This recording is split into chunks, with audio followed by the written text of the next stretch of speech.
Today is day 3 of the year 2021, and the date is January 3, 2021.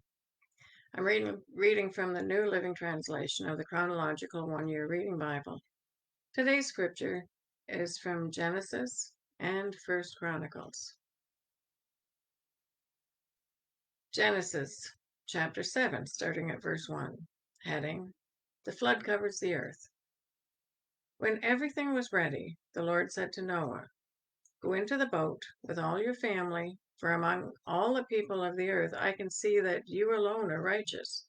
Take with you 7 pairs, male and female, of each animal I have approved for eating and for sacrifice, and take 1 pair of each of the others. Also, take 7 pairs of every kind of bird.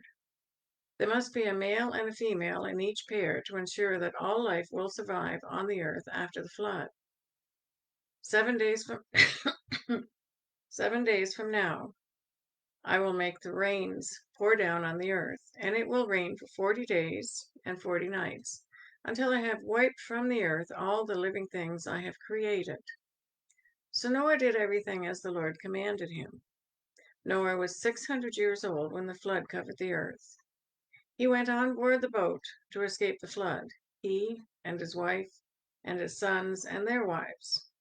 With them were all various kinds of animals, those approved for eating and for sacrifice, and those that were not, along with all the birds and the small animals that scurry along the ground. They entered the boat in pairs, male and female, just as God had commanded Noah. After 7 days, the waters of the flood came and covered the earth. When Noah was 600 years old, on the 17th day of the 2nd month, all the underground waters erupted from the earth, and the rain fell in mighty torrents from the sky. The rain continued to fall for 40 days and 40 nights. That very day, Noah had gone into the boat with his wife and his sons, Shem, Ham, and Japheth, and their wives. With them in the boat were pairs of every kind of animal, domestic and wild, large and small, along with birds of every kind. 2 by 2, they came into the boat, representing every living thing that breathes. A male and female of each kind entered, just as God had commanded Noah. Then the Lord closed the door behind them. For 40 days, the flood waters grew deeper, covering the ground and lifting the boat high above the earth. As the waters rose higher and higher above the ground, the boat floated safely on the surface. Finally, the water covered even the highest mountains on the earth, rising more than 22 feet above the highest peaks. All the living things on earth died: birds, domestic animals, wild animals, small animals that scurry along the ground, and all people. Everything that breathed and lived on dry land died. God wiped out every living thing on the earth: people, livestock, small animals that scurry along the ground, and the birds of the sky. All were destroyed. The only people who survived were Noah and those with him on the boat. And the flood waters covered the earth for 150 days. Genesis chapter 8, starting at verse 1, heading, The Flood Recedes. But God remembered Noah and all the wild animals and livestock with him in the boat. He sent a wind to blow across the earth, and the floodwaters began to recede. The underground waters stopped flowing, and the torrential rains from the sky were stopped. So the floodwaters gradually receded from the earth. After 150 days, exactly 5 months from the time the flood began, the boat came to rest on the mountains of Ararat. 2.5 months later, as the waters continued to go down, other mountain peaks became visible. After another 40 days, Noah opened the window that he had made in the boat and released a raven. The bird flew back and forth until the floodwaters on the earth had dried up. He also released a dove to see if the water had receded and it could find dry ground. But the dove could find no place to land because the water still covered the ground. So it returned to the boat, and Noah held out his hand and drew the dove back inside. After waiting another 7 days, Noah released the dove again. This time, the dove returned to him in the evening with a fresh olive leaf in its beak. Then Noah knew that the flood waters were almost gone. He waited another 7 days and then released the dove again. This time, it did not come back. Noah was now 601 years old. On the first day of the new year, 10.5 months after the flood began, the flood waters had almost dried up from the earth. Noah lifted back the covering of the boat and saw that the surface of the ground was drying. 2 more months went by, and at last the earth was dry. Then God said to Noah, "Leave the boat, all of you, you and your wife and your sons and their wives. Release all the animals, the birds, the livestock, and the small animals that scurry along the ground, so they can be fruitful and multiply throughout the earth." So Noah, his wife, and his sons and their wives left the boat. And all of the large and small animals and birds came out of the boat pair by pair. Then Noah built an altar to the Lord, and there he sacrificed as burnt offerings the animals and birds that had been approved for that purpose. And the Lord was pleased with the aroma of the sacrifice and said to himself, "I will never again curse the ground because of the human race, even though everything they think or imagine is bent toward evil from childhood. I will never again destroy all living things. As long as the earth remains, there will be planting and harvest, cold and heat, summer and winter, day and night." Genesis chapter 9, starting at verse 1. Heading, God confirms his covenant. Then God blessed Noah and his sons and told them, "Be fruitful and multiply, fill the earth. All the animals of the earth, all the birds of the sky, all the small animals that scurry along the ground, and all the fish in the sea will look on you with fear and terror. I have placed them in your power. I have given them to you for food, just as I have given you grain and vegetables. But you must never eat any meat that still has the lifeblood in it. And I will require the blood of anyone who takes another person's life. If a wild animal kills a person, it must die. And anyone who murders a fellow human being must die. If anyone takes a human life, that person's life will also be taken by human hands. For God made human beings in his own image. Now, be fruitful and multiply and repopulate the earth."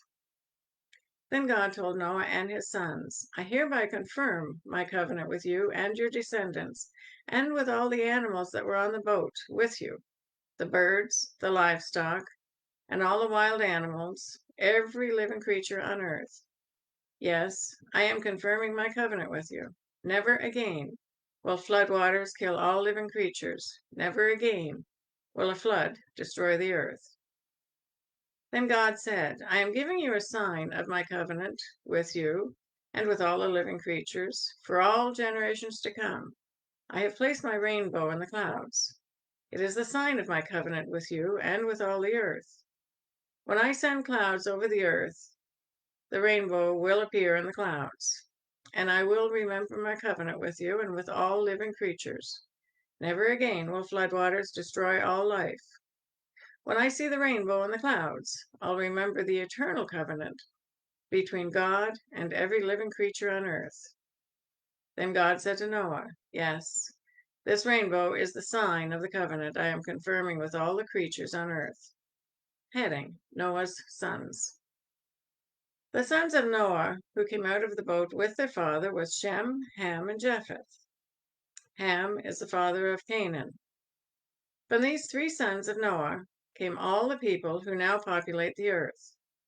After the flood, Noah began to cultivate the ground, and he planted a vineyard. One day he drank some wine that he had made, and he became drunk and lay, and lay naked inside his tent. Ham, the father of Canaan, saw that his father was naked, and went outside and told his brothers. Then Shem and Japheth took a robe, held it over their shoulders, and backed into the tent to cover their father. As they did this, they looked the other way so they could not see him naked. Then Noah woke up from his stupor. He learned what Ham, his youngest son, had done, and then he cursed Canaan, the son of Ham. May Canaan be cursed. May he be the lowest of servants to his relatives. Then Noah said, May the Lord, the God of Shem, be blessed, and may Canaan be his servant. May God expand the territory of Japheth. May Japheth share the prosperity of Shem, and may Canaan be his servant. Noah lived another 350 years after the great flood. He lived 950 years, and then he died. Genesis 10, starting at verse 1. This is the account of the families of Shem, Ham, and Japheth, the three sons of Noah. Many children were born to them after the great flood. Heading, Descendants of Japheth. The descendants of Japheth were Gomer, Magog, Madai, Javan, Tebal, Meshach, Tiras. The descendants of Gomer were Ashkenaz, Riphath, Togarmah. Descendants of Javan were Elisha, Tarshish, Kittim, and Rodinim. Their descendants became the seafaring peoples that spread out to various lands, each identified by its own language, clan, and national identity. 1 Chronicles chapter 1, verses 5 to 7, heading, Descendants of Japheth. The descendants of Japheth were Gomer, Magog, Madai, Javan, Tebal, Meshach, Tiras. The descendants of Gomer were Ashkenaz, Riphath, Togarmah. The descendants of Javan were Elisha, Tarshish, Kittim, and Rodinim. Genesis chapter 10, verses 6 to 20, heading, Descendants of Ham. The descendants of Ham were Cush, Mizraim, Put, and Canaan. The descendants of Cush were Sheba, Havilah, Sabta, Ramah, Sabteca. The descendants of Ramah were Sheba and Dedan. Cush was also an ancestor of Nimrod, who was the first heroic warrior on earth. Since he was the greatest hunter in the world, his name became proverbial. People would say, this man is like Nimrod, the greatest hunter in the world. He built his kingdom in the land of Babylonia, and the cities of Babylon, Erech, Akkad, Calneh. From there, he expanded his territory to Assyria, building the cities of Nineveh, Rehoboth, Calah, and Resen, the great city located between Nineveh and Calah. Mizraim was the ancestor of the Ludite, Anamites, Lehabites, Naphtuhites, Pathrusites, Cathluhites, and the Caphtorites, from whom the Philistines came. Canaan's oldest son was Zion, the ancestor of the Sidonians. Canaan was also the ancestor of the Hittites, Jebusites, Amorites, Girgashites, Hivites, Arkites, Sinites, Arvadites, Zemarites, and Hamathites. The Canaanite clans eventually spread out, and the territory of Canaan extended from Sidon in the north to Gerar and Gaza in the south and east, as far as Sodom, Gomorrah, Admah, Iboarima, near Ulasha. These were the descendants of Ham, identified by clan, language, territory, and national identity. 1 Chronicles chapter 1, verses 8 to 16, descendants of Ham. The descendants of Ham were Cush, Mizraim. Put, and Canaan. The descendants of Cush were Seba, Havilah, Sabda, Ramah, and Sabteca. The descendants of Ramah were Sheba and Dedan. Cush was also the ancestor of Nimrod, who was the first warrior on earth. Mizraim was the ancestor of the Ludites, Anamites, Lehabites, Nephtuhites, Pathrusites, Cathluhites, and the Caphtorites, from whom the Philistines came. Canaan's oldest son was Sidon, the ancestor of the Sidonians. Canaan was also the ancestor of the Hittites, Jebusites, Amorites, Girgashites, Hivites, Arkites, Sinite, Arvadites, Zemarites, and the Hamathites. Genesis chapter 10, verses 21 to 30. Heading: Descendants of Shem. Sons were also born to Shem, the older brother of Japheth. Shem was the ancestor of all the descendants of Eber. The descendants of Shem were Elam, Asher, Arphaxad, Lud, and Aram. The descendants of Aram were Uz, Hul, Gither, and Amesh. Arphaxad was the father of Shelah, and Shelah was the father of Eber. Eber had two sons. The first was named Peleg, which means division, for during his lifetime the people of the world were divided into different language groups. His brother's name was Joktan.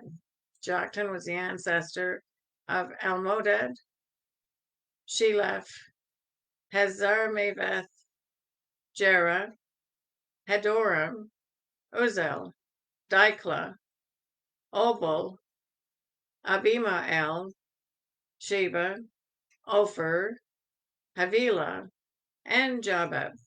All these were descendants of Joktan. The territory they occupied extended from Mesha all the way to Sephar in the eastern mountains. 1 Chronicles chapter 1, verses 17 to 23. Heading: Descendants of Shem.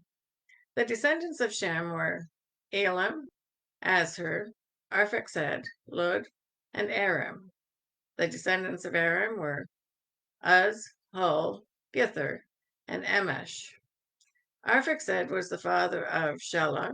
Shelah was the father of Eber. Eber had two sons.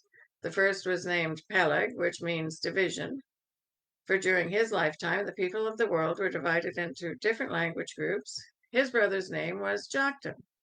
Joktan was the ancestor of Almodad, Sheleph, Hazarmaveth, Jerah, Hadoram, Uzel, Diklah, Obal, Abimael, Sheba, Ophir, Havilah, and Jabab. All these were descendants of Joktan. Genesis chapter 10, verses 31 and 32.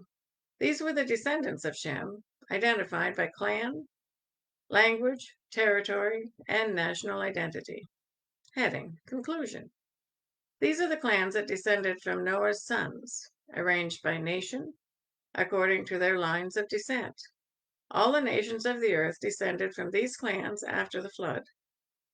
That is the reading for day 3. God bless each and every one of you, and may God be with you until we meet again.